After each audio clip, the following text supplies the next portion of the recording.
I think I can confidently say that I'm one of the happiest people on the face of the planet, and that's simply because I choose to think positively and I'm always happy about the position that I'm in life.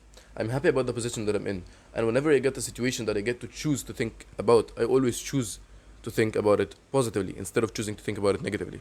And what do I mean when I say that you're confident about yourself? It means that you have a self image that's strong enough, that's good enough that you yourself feel confident being that self image, that you don't want any other self image, but you want that self image. You still want to have that self image. You want to upgrade the self image as much as you want. But that self image is actually something that you believe is really good. Now, if you had a self image of a person who's a loser, or if you had a self image of a person who doesn't succeed in anything in life, you wouldn't like that self image. You wouldn't even want it because it basically means that you're not confident about anything you're doing. On the other hand, like I said, if you have a confident self image, you'll be happy and you'll be doing things in your life excitedly, talking to people, being charismatic, because you know and you believe that you are confident. So, how do you build a new positive self image? How do you build that self image that you know will take you to the next level, will upgrade you to the level that you want to be in? It's by imagining. Because I was just reading this book recently called Psycho-Cybernetics.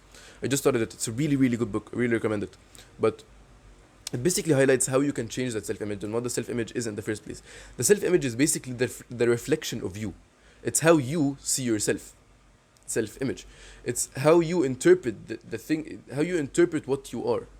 Are you a confident person? Are you a miserable person? Are you a person who doesn't enjoy life? Are you a person who chooses to think positively, or are you a person who chooses to think negatively? Are you depressed, or are you happy throughout your entire life? That is your self-image. That is it's the personality that you take and the image that you have of yourself. That's what the self-image is. And how can you change it? There was a study done, and it basically said that your mind cannot differentiate between imagination and reality. For example, when just imagine this: if you touched a very a very hot pan, you were just cooking eggs and you touched a really hot pan, your finger will start to bruise, and there's gonna be blisters at the top of your finger, right? Because that's what happened. You touched something hot, so your body reacted to that hotness. So imagine this: you also you also touch the hot pan, but this time you're hypnotized. You're not actually touching it yourself. It's just a hypnotist hypnotized you, and he told you that his finger was the hot pan, and he touched you. You know what would happen? The part that he touched would also get blisters. It's something amazing that happened there. Your mind and your body cannot differentiate between imagination and reality. Whatever happens in your imagination, your body believes that that actually happened in reality. It cannot differentiate between them as long as you really believe it. That's why I give you the example of someone hypnotized, because he'll really believe something happened because he's hypnotized. So if you will your mind to imagine something, and you become 100% confident that that thing will happen, or that thing already happened, your mind won't be able to differentiate it. Your mind wouldn't be able to say that's reality and that's imagination. It'll be one, because it's not reality and imagination. It's reality is up here, imagination's up here, and they both create the end result. Your mind cannot differentiate between them. Again, if you understand this point, do you know the amount of things that you can possibly do?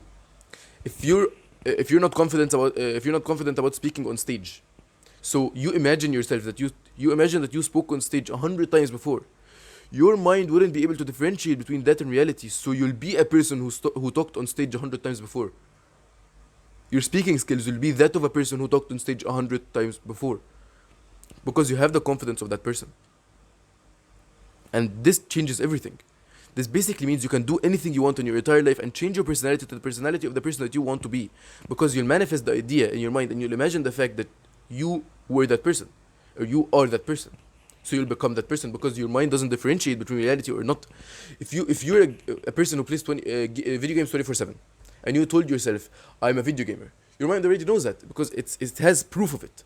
But you have to create proof about something that you imagined for your mind to believe it. You can't just tell yourself, I'm a millionaire. Money won't come, and you won't have the personality of a millionaire. You have to have proof for yourself. For example, what does a millionaire do? A millionaire works this amount of hours a day. He socializes with people so that he can have the speaking skills to be able to, being an entrepreneur, to reach that millionaire status. He's able to talk on stage. He's able to talk confidently, and he's charismatic. He's able to do all of this. So I want to ask you a question. If you did all the actions that he did, is that proof that you're a millionaire or not? Of course it is. When a millionaire enters a room and he talks that way and he's charismatic, how are you able to call him charismatic? You're able to call him charismatic because you saw that he's talking in a loud, confident voice. He's shaking people's hands. He's calling them by their names. He's smiling all the time. That's the definition of charisma to you. So if you did that, imagine if you entered the room, even if you didn't view yourself as someone charismatic, and you entered the room and you did the exact same actions that the millionaire would do. You shaked hands, you talked with a loud voice, you're confident, you're smiling all the time, you're calling people out by their names. What do you think a person in that room would think you are? He'd think that you're charismatic because you're doing the actions of a charismatic person. So then when you tell your mind, when you tell your imagination that I am a millionaire because I'm able to talk the way that he talks, your mind has proof. Oh yeah, he did enter that room. He did do that. He was able to reach that result. So he's, wait, of course. How did I not realize that? He's a millionaire. That's how your mind reacts. And it believes it. Even if you aren't really a millionaire, you're just doing the actions of a millionaire and your mind has proof. So it's instantly, yep, he's a millionaire. Exactly like when you were a video gamer and you told yourself, I'm a video gamer, your mind, yeah, he plays 24/7. Of course he's a video gamer. It works the exact same way. You simply choose the position that you're confident of, and that confidence will turn into positivity because now you won't be ashamed of any single situation that you have in life. Because you're confident in that, you're confident in yourself that you'll be able to handle that situation. And you won't be ashamed of yourself any minute of your entire day. So whenever something happens, you'll be confident that you can control it. You can change that thing into something positive. You'll always be happy. You're that person now. You're that him. And that person will become the new you. You'll be able to hop into that person whenever you want, and you'll be able to stay in that position for the rest of your life. You created that position, you imagined it, and now that position is reality. It's a really good point that I think every single person in their entire life should really understand to its core, because this point really changes people's lives.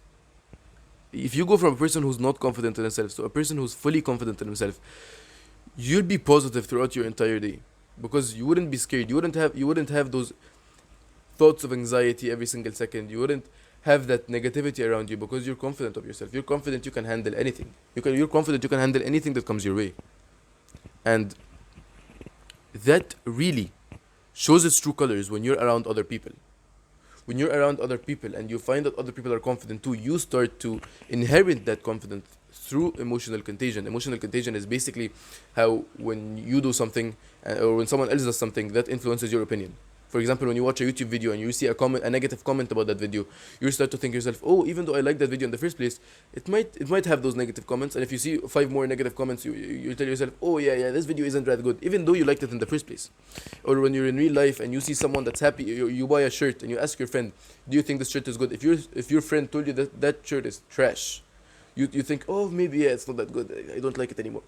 But if that friend told you that shirt is amazing, I wish I could get it too, you'd be really happy about getting the shirt. You'd be really excited about getting it because now you have the affirmation from another friend and you have another person's opinion, and that opinion influences your opinion. That's basically emotional contagion in a nutshell. So, if other people's opinions influence your opinion, what opinion would you want to have influence you? An opinion of a negative person or an opinion of a positive person? Well, of course it would be an opinion of a positive person. Why do you want to be negative? That's just stupid. You want to be negative. Always have the opinion of the positive person. That's just logical, isn't it? Choose the opinion of the positive person because the opinion of the positive person will give you happiness, and the opinion of the negative person will give you sadness. Who the hell wants sadness? Just ignore sadness. Just have the positivity. Excuse me. Have the positivity and always be happy because that's what's gonna basically make life. Who would want to live life full of sadness instead of a life full of happiness? I wholeheartedly preach from the bottom of my heart joining a community full of positive people because that really helps. And if I'm being serious right now, a community full of positive people changes lives. If you have positive people all around you, you'll always choose positive things and you'll always be that person who's always happy. Because whenever you go into a negative state, there'll be people there to help you. And people there to pull you back, use their hands and pull you out of that negative cave and back into the light. If you like this type of content and want to see more of it, the link to my community, social media of positivity, is in the description. I really believe that if you watch till the end of the video, you'll really enjoy something like that. And I'll always be there to help you. Whenever you have a question in your mind, whenever you have a thought that just appears, I'll always be there to help you. Anyways, always remember to stay positive, and I'll see you in the next video.